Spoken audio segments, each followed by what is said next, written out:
Congressman Remulla. Yes, Mr. Chairman. Ang engineer po ay si Romeo Tandok Jr. Ang nag-report nito ay si Jeff Canoy, isang reporter ng ABS-CBN.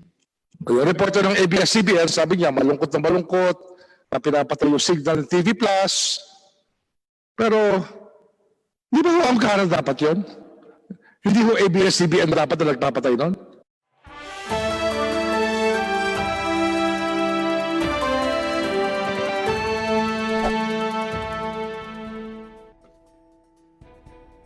Maraming salamat po, Congressman Bordado. Ang susunod po, balikan po natin si Senior Majority Leader Boying Remulla. Thank you, Mr. Chairman. Maraming salamat po. Nais ko kong tanungin si Mr. Carlo Katigbak. Ito bang hearing natin ngayon, itong nakaraan ng mga hearing, pang-11 na ho ito, Mr. Chairman, no? Pang-12 na po. 12 na ho, no? Nagkaroon mo kayo ng issue ng press freedom sa amin? Hindi po. Sa pagre-report nyo ho ng proceedings dito, would you say na balansyado kayo, bias kayo, fair kayo? Ano ang description nyo sa inyong coverage ng ating proceedings dito? Mr. Chair, I'd like to believe we were fair and balanced po. Kasi hindi ko nakita yan eh. Ako yung umaasa ho sa Google feed. Ang Google kasi, mayroon silang metrics. Yung gusto mong basahin, lumalabas.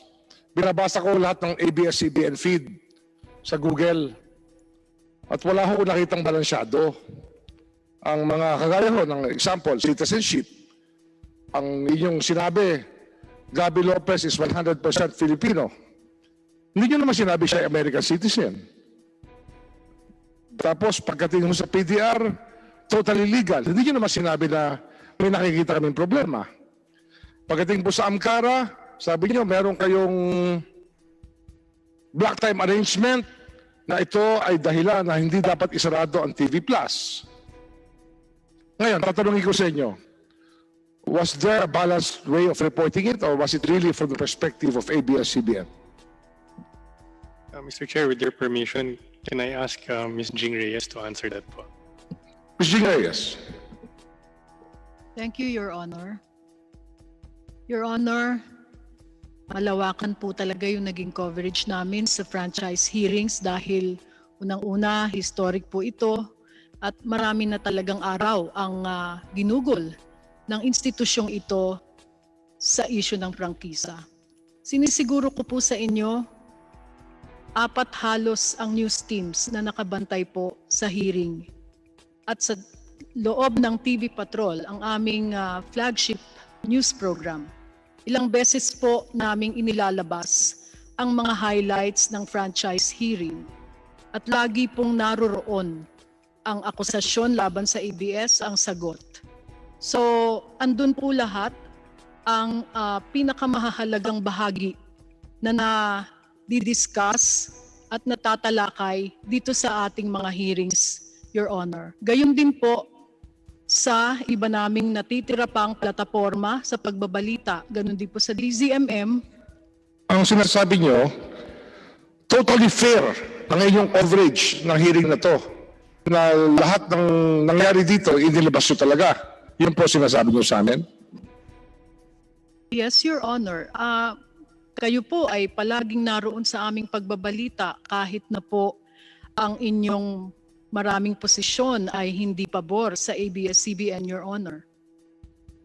Kasi ano ho eh, iba ho sa karanasan ang inyong sinasabi, pero hindi na rin ako mapakahaba dito. Kasi ang issue ho rito talaga, pagkatapos ho itong issue to, sabihin natin, example, nabigyan kayo ng prangkisa, may issue pa ba ng press freedom? Your Honor, naniniwala naman po kami na ang issue ng press freedom ay dala o naging epekto ng CDO na pinatupad ng NTC noong May 5, Your Honor. Bakit meron ba ho kayong prangkisa na ihaharap sa akin na pwedeng gamitin para kayo mag-broadcast? O pag kayo po'y tinigil ba, press freedom na ho ang inyong issue? Alam ko naman po na may iba pang issue, Your Honor. Gayunman, hindi rin po natin maikakaila na nagkaroon din naman ng chilling effect yung CDO na pinatupad ng NTC. Chilling effect ang sinasabi nyo. Ang tinatanong ko ho dito ay nung tumigil ang TV Plus sa pag-broadcast, ang problema ho rito kasi, no franchise, no broadcast. Bakit nyo nasabi na press freedom ang issue? Ang pinag-uusapan po, yung prangkisa. Ano ho yung kinalaman ng press freedom sa prangkisa na nag-expire na wala ho ang ABS-CBN ngayon? Ano ho kinalaman ng press freedom doon? Your Honor, totoo po na broadcast kami o narrowcast kung inyong mamarapatin dahil yun po ang tawag sa cable, ano? Pero hindi rin naman po natin maitatatawa o maitatanggi na ang ideya po ng press freedom, ang pagpapractice po ng press freedom ay hindi lamang para sa aming mga journalists. Lahat po ng mamamayan ay nakikinabang po dito. At ito po ang aking paninindigan na nung naputol po ang aming koneksyon sa malaking audience ng Channel 2 at DZMM, naapektuhan din po ang kalayaan sa pamamahayag dahil hindi na po kami na-access ng maraming manonood, Your Honor. Ngunit, nakapag-broadcast ho, natuloy naman ang cable nyo, yung internet platform, ang nangwala lang naman sa inyo, di ba, yung airwaves na patrimonial property of the state na kasama sa pagbibigay ng prangkisa, na kasamang frequency na binibigay ng NTC pag kayo po ay may certificate of public convenience and necessity. Mali ho yun o tama ho? Yes, Your Honor. However, may I just explain na meron din naman pong ibang na paso ang prangkisa at pending pa po ang renewal. Pero pinaliwanag ko na ho yan. isara. Ang sabi ho namin kay Congresswoman Vilago, kung meron siyang problema sa prangkisang paso na pinayagan, ireklamo lang. Ngayon, immediately yung committee ho, gagawin ang trabaho niya. Naalala mo yan, Mitch? Yeah, may dala siyang sulat, might as well, di ba? Pero ang tinatanong ko nga sa inyo, kaya sabi ko nga sa kanya, tsaka alam naman ang lahat yon. Pag may reklamo, tutuluyan namin. Pag wala akong reklamo, ano magagawa namin? On our own, we'll hand down everybody. Hindi ho namin trabaho yun. Ang trabaho ho namin ito gumawa ng batas. Nagkataon, kung may pasong prangkisa, hindi ho pinaalam sa amin. Congressman Remulla, sa pagkakaalala po ng isa sa mga chairman ng joint committee ito, ay ibinigay ko na po ang assurance kay Congresswoman Mickey Violago na yung po kanyang mga nasabi niya na may pasong prangkisa ay susunod na pag-aaralan ng committee ito. At inaasahan po natin na magkakaroon din ng mga susunod na hearing ukol naman po sa ihahain ni Congresswoman Mickey Violago na House Resolution. O dito rin natin ang usapan, Ms. King Reyes. No? Kasi mamaya ho, siyempre, ang tanong natin dito, pag kayo ba hindi nakakuha ng prangkisa, press freedom issue ba ho ito? Maaaring yan po ang maging paninindigan ng mga mamamahayag, Your Honor. Paano ho naging press freedom issue yun? Kung tinimbang ka ang ulit kulang, ano hong gagawin namin? Sasabihin namin, sapat pa rin ang timba, kahit kulang? Your Honor, may you repeat the question? I'm sorry. Ika nga ho, sa Tagalog, tayo naman yun, marunong mag-Pilipino no? Pag sinabing tinimbang ka ang ulit kulang, you were weighed and you were found wanting. Yan po ay isa sa mga desisyon na posible sa committee ito. Tayo po ay dumadaan tayo ngayon sa isang proseso na sinuscrutinize sa inyong prangkisa, pinag-aaralan. Kung sabihin namin na o makita ho ng committee na meron kayong pagkukulang at marahil ay hindi mo na dapat bigyan ng prangkisa, ito ba'y press freedom issue? Naninindigan po ako na magiging kabahagi niyan ang issue ng malayang pamamahayag, Your Honor. Kaya ang sinasabi nyo, pag nabigyan kayo ng prangkisa, walang issue ng press freedom. Pag hindi kayo nabigyan ng prangkisa, masama kami dahil nag-violate kami ng press freedom. Yun po yung blackmail nyo sa amin. I am not blackmailing this honorable body, Your Honor. Ano ang tawag doon? Kasi naririnig ko na kagad. Sabihin natin, hindi tayo matuloy sa pagbibigay ng prangkisa, babanatan nyo kami. Ganon ho yun. No, Your Honor. Hindi po namin kayo babanatan. Sasabihin lang po natin kung ano ang magiging outcome ng hearings ng Kasi Kongreso. siyempre sa karanasan po namin, ako po malapit na mag-senior citizen eh. At since 1987, kaya memorable po sa akin yan, ako po ay kumuha ng bar noong 1987. Graduate po ako ng College of Law sa UP, kumuha ako ng bar. At yun din yung panahon na bumalik ang ABS-CBN sa ere after martial law. Ang nakalata ko lang po, sinabi ko sa sinulat ko to sa aking post sa internet, sa Facebook, 33 taon. Sinabi ko kay Mr. Mark Lopez to, 33 years na ho. Walang tigil ho kayong tirahin nyo ang gobyerno, ang Kongreso, kung sino man. Ang tawag nyo nga sa congressman, di ba ho? Ms. Jing, hindi ba nyo narinig yun sa mga tao nyo na ganun ho ang trato sa Kongreso ng inyong news department at sa inyong public affairs programs? Lagi hong inaalipusta ang imahe ng public servants? Your Honor, malaki po ang respeto ko sa mga tao sa gobyerno. Like journalism, politics, and being public servants is a noble calling. At malaki po ang resources na we devote a big number of our resources to covering government institutions and agencies. Hindi po namin kayo hinahamak o nilalait or ridicule, Your Honor. Ang sarap mong pakinggan yan eh. Pero sa karanasan namin, parang malayo po sa totoo eh.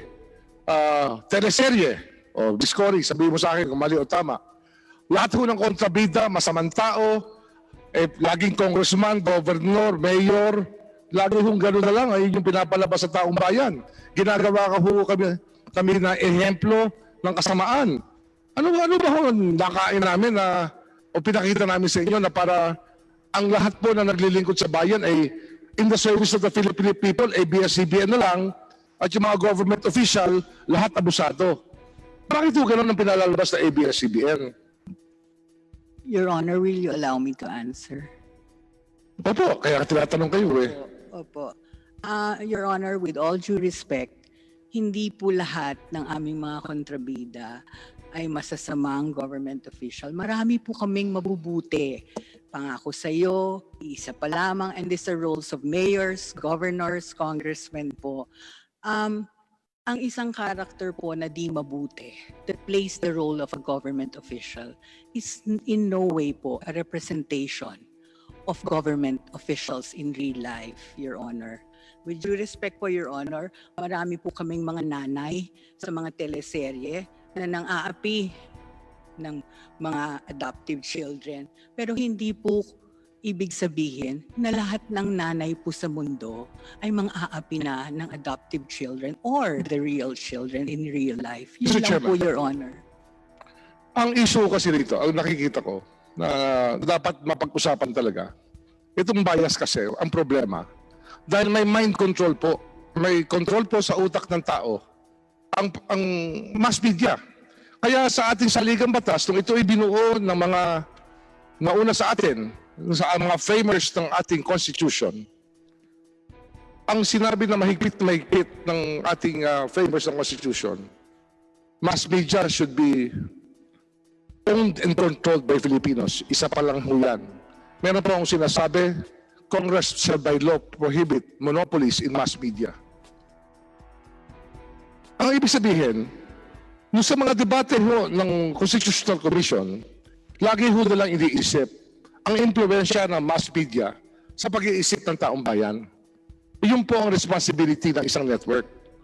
And this is a great power that you wield that will just make or break the Filipino. And lumalabas po kasi rito, pag very powerful po kayo, parang wala nang tigil na inaalipusta na lang ang mga opisyal ng gobyerno, ang mga mamamayan, yung mga government workers. Marami ho. Yung bang, kagaya sinabi nyo kanila, lagi kayong may fair reporting.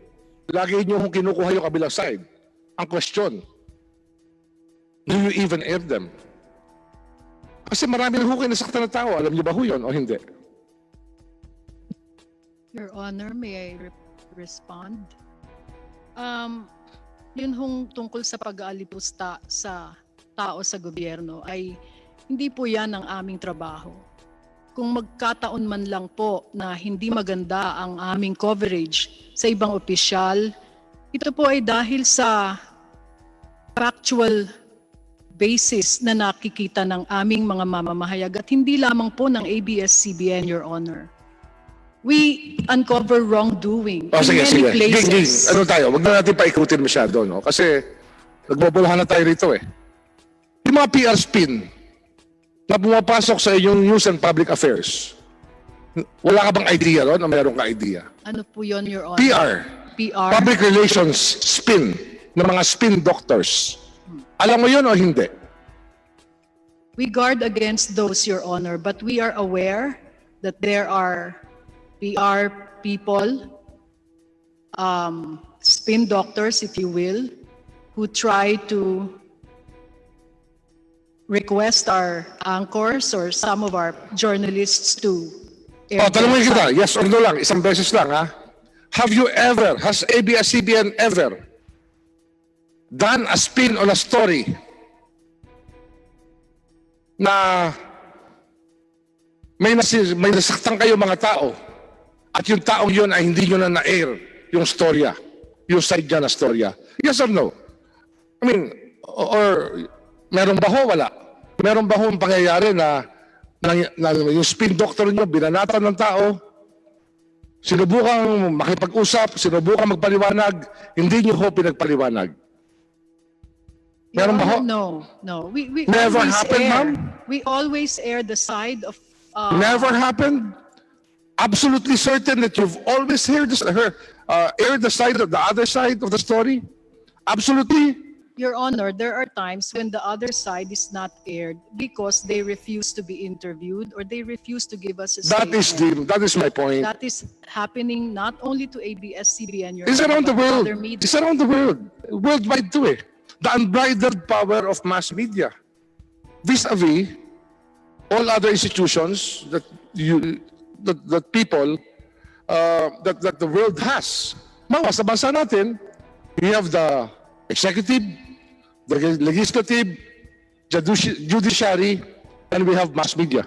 That's basically the fourth branch of government. Would you agree with me, Mr. Chairman? Would you agree with me, Mr. Katigbak, that probably the fourth estate, mass media, is more powerful than government itself? I don't think we're more powerful than government, Your Honor. In fact, that's why we're here today, because I understand that our future is in the hands of the government, in the hands of the legislature. Ano ho kasi, when we look at this issue, at pinag-iisipan po natin how heavy this will weigh on all of us, we look at the country as a whole and the country in the future and how we have become from 1987 till now. Ang ginagawa ko 87, kasi for the past 25 years, kayo ho yung pinaka-monolith eh. You're the biggest organization sa buong Pilipinas on mass media. Di ba tama naman ho yun? The Philippines' largest network. Tama ho?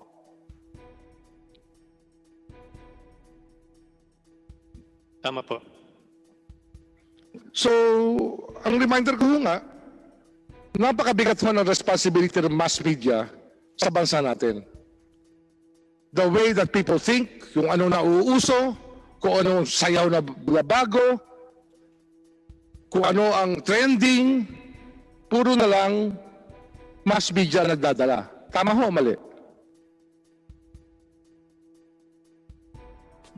Mr. Chair, if you allow me lang to say a few words, please. No? The last 11 days po, the last 11 hearings, napakinggan po namin ang lahat ng, sa tingin nyo po, tingin po ng Kongreso, ang mga pagkukulang po ng ABS-CBN. Kami ni Mark po, we have been here 3-4 years maybe, at hindi po namin kayang sagutin ang mga nangyari before our time. Pero hindi rin kami arrogante na hindi po nakikinig sa mga sinasabi ninyo. Alam po namin na maraming kailangan ayusin, i-reform sa ABS-CBN at handa po kaming gawin lahat yan. Mabigyan lang po ng pagkakataong ituloy ang operation po ng ABS-CBN. To the extent po, Mr. Katigbak, naaamin ka ba kayo sa mga pagkakamali na nakikita ng komite ito? Aamin ba kayo? Aaminin niyo ba na talaga nagkamali kayo sa ilang bagay na dapat talaga hindi niyo ginawa na talaga nakasama sa bansang ito? Meron kaming tatanggapin na pagkukulang po, pero sinasabi po namin wala po kaming nilabag na batas. Yung nga ho no? Sa Amkara ho, wala kayong nakikitang mali sa ginawa ko ng ABS-CBN? Wala po. Sa tingin po namin wala po. Nag-post po itong isang, anong pangalan nun? Engineer. Anong pangalan ng engineer? Jeff Canoy. Jeff Canoy. Jeff Canoy, ABS-CBN engineer. Nag-post siya. Malungkot siyang pinapatay niya yung signal ng TV Plus ng June 30. Anong signal na Excuse pinapatay niya? me, Congressman Remulla. Yes, Mr. Chairman. Ang engineer po ay si Romeo Tandok Jr. Ang nag-report nito ay si Jeff Canoy, isang reporter ng ABS-CBN. Yung reporter ng ABS-CBN, sabi niya, malungkot na pinapatay yung signal ng TV Plus. Pero, di ba ho Amkara dapat yun? Hindi ho ABS-CBN dapat na nagpapatay nun? Your Honor, if you allow me to answer, no. Mr. Chair, yung pagpatay ho kasi ng transmitter nung araw na yon, may mga remote kami na transmitters which require physical a person to visit those sites in order to shut down the transmitters. And at that point, there were some limitations in being able to do it in a much quicker time, no?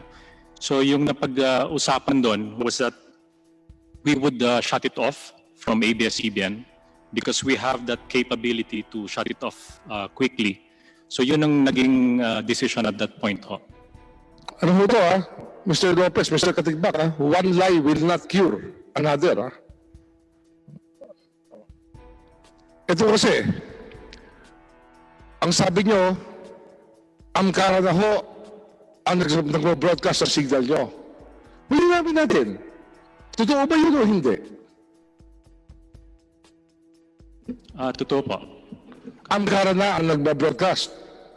Sila na ba may-ari ng lahat ng transmitter na gumagana sa kanilang panig ng mundo? Yung equipment po, I think that's the one yung napag-usapan ho, which is still in the process of being transferred. Oo. But we are also... Pero hindi pa nalilipat. Hindi pa po. It's Ang ongoing. may-ari pa rin ABS-CBN pa rin. Yes. Ang lumalabas, nagba-block time kayo sa sarili nyo. Hindi po. Hindi po.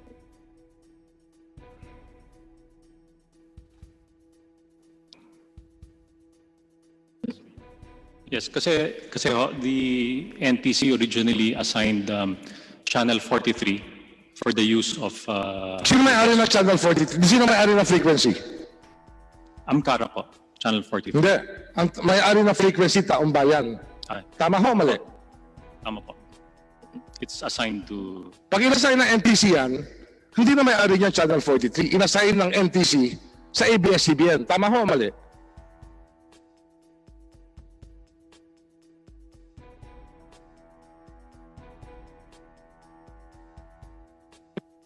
I think may problema yung microphone niya.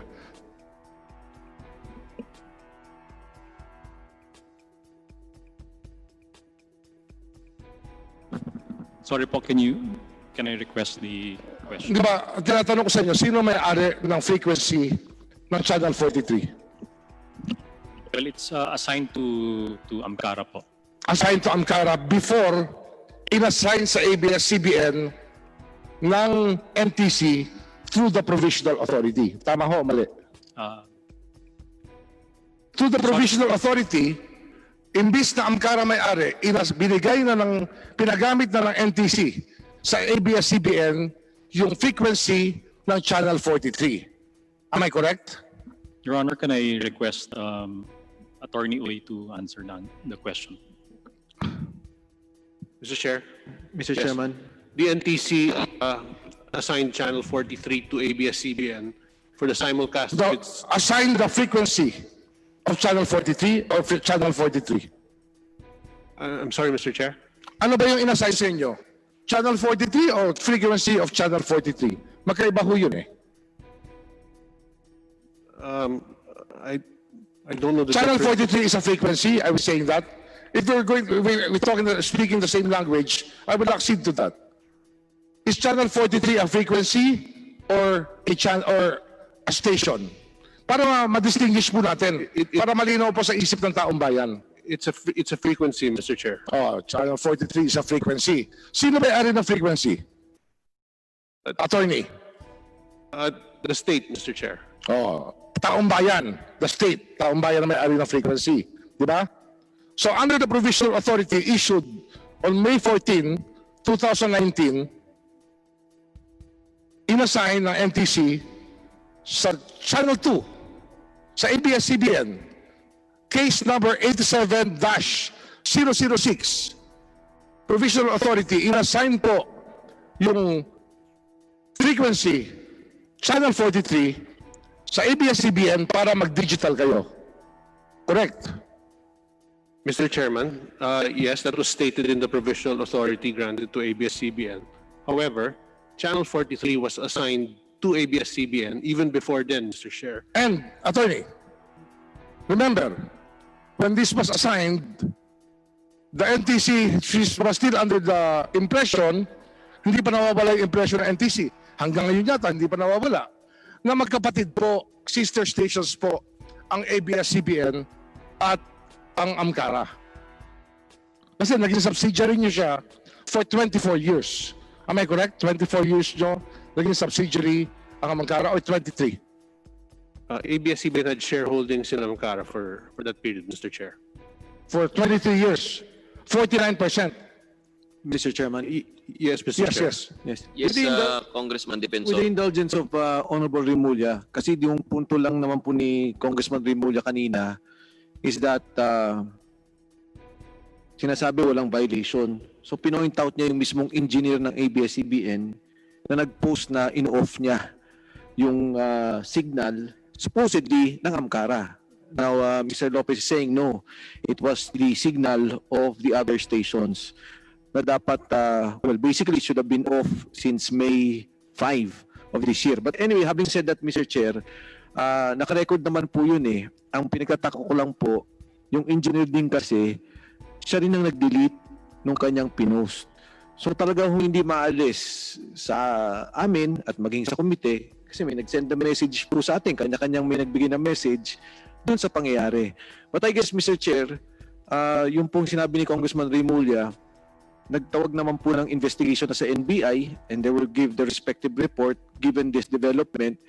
Tingnan na lang po natin doon because I would think, Congressman Rimulya, that ABS-CBN would assert na hindi mali yung o hindi yun violation at wala silang ginagawang violation. But from your observation, and I agree with your observation, in this particular case, na dito sa engineer ng ABS-CBN, may konti po akong nakikitang kamalian. Tingin ko talaga yung assertion namin dati pa na ginagamit yung signal, ginawa niya. Kasi kung hindi, bakit niya po binaba? Bakit niya tinake down yung kanyang pinost? So, that's it, Mr. Chair. I just wanted to put the discussion again back on track on the points being raised by the Honorable Rimulya on the question of the political bias, Mr. Chair. Salamat Attorney po. Maxi, no? Maxi ba? Yes, Mr. Chair. Oo. Ang tanong dito, ang AMCARA and ABS-CBN was together until 2019 as a subsidiary ba? Tama ba, Attorney Maxi? I don't think it qualifies as a subsidiary, Mr. Chairman, because ABS-CBN had a minority stake only. Bakit mo nag-oopisina ang AMCARA sa ABS-CBN that whole time? Mr. Chair, the stockholders of AMCARA elected as directors of AMCARA persons who were also officers of ABS-CBN. Which is Mr. Gabby Lopez and Mr. Freddy Garcia. At some point, Mr. Chairman, yes. At sila rin ang pumipirma ng FS nila. Financial statement nila, di ba? Sa inyong reportorial requirements, sila pumipirma para sa AMCARA. Well, not necessarily the president or the chairman. 2016. Hindi nyo ba alam yun? As regards the signatory of financial statements, Mr. Chairman, it's not necessarily the president or the chairman who signs those, Mr. Chair. Di ba? Pumipirma sila, di ba? I'm sorry, Mr. Chair. May pirma. Yung nakita ko dati na financial statement ng AMCARA, nakapirma ron, naka-certify doon si Mr. Gabby Lopez at si Mr. Freddy Garcia. They were officers before, Mr. Chairman. So nag-oopisina sila sa inyo, sila ang nagpirma ng financial statement, ang lahat ng equipment na AMCARA ang ABS-CBN ang bumili. Except all the equipment of AMCARA Broadcasting Corporation was purchased by ABS-CBN except for the first batch of analog equipment of AMCARA Broadcasting Network Incorporated. Am I correct here? Mr. Chairman, the equipment that was purchased for Channel 43, which was assigned by the NTC to AMCARA, was purchased by ABS-CBN because that frequency was assigned to ABS-CBN for the digital simulcast of Channel 2. Because it was assigned to ABS-CBN, Mr. Chair, ABS-CBN was the entity that imported and acquired the equipment. Naturally, Attorney Maxi, naturally, when you are given the authority to go digital television, you will need a digital transmitter and digital equipment to do the same. Am I correct? Yes, Mr. Chair. So you had to purchase this. Yes, Mr. Chair. So binili nyo yung mga gamit na yon. Kayo ho ang bumili. ABS-CBN, yes, sir, Mr. Chair. Hindi AMCARA ang bumili. Yes, sir, Mr. Chair. And hanggang ngayon, hindi pa rin AMCARA ang may-ari na equipment. It's in the process of being transferred, Mr. Chair. The documents have been executed, except that due to the quarantine, the documents were not submitted to the NTC for its approval. But the documents have been executed, Mr. Chair. Pero Attorney Maxi, 24 years, almost the whole time, hanggang itong the whole 2020, hanggang sa life ng AMCARA, kayo po yung black timer ng 21 hours a day, 7 days a week, for 25 years. Kayo po yung black timer ng AMCARA. Yun ang inyong posisyon. Am I correct? Yes, Mr. Chair. Pero walang investment na bago ang AMCARA sa equipment. I'm sorry, Mr. Chair, I didn't understand. Hindi kasi, hindi ka ba nagtatagalog? Hindi ka nakakaintindi? Hindi po, nakakaintindi po. Hindi ko lang po naintindihan yung sinabi nila. O sige, ulitin natin. Ang gamit ng AMCARA nanggaling sa ABS-CBN. Ayun ang iyong sinasabi sa amin. The facilities of AMCARA, gusto mo ba may English accent pa? Kongboying. American accent, gusto mo? Kongboying, sorry po. Hearing suspended for a few minutes. Hearing resumed. Kongboying. Kong Mike Defensor. Mr. Chairman, Kung Boying. Sige po. They seem to be very hesitant to answer questions about Ankara, and I'm being given the runaround here by even the legal counsel of ABS-CBN, the in-house legal counsel. And due to this unfortunate fact, when we're trying to clarify some issues, I move that we investigate Ankara in the Committee on Good Government, or the Blue Ribbon Committee, together with the NTC's testimony. So to go into the bottom of this block time arrangement, which I refuse to believe is a block time arrangement, but a use of fraud, which they have used to vilify this committee before social media, saying that not only this committee, but maybe the NTC, that we had no right, or nobody had a right to terminate the broadcast of the TV Plus, the digital format platform, when we all know that the franchise has already expired. So with that, Mr. Chairman, I terminate my interpellation for today to give way to the other congressmen who have been waiting also, like me, who waited for 5-6 hours for my turn. Thank you, Mr. Chairman. Don't forget to hit the like button, subscribe, and get notified about just uploaded video.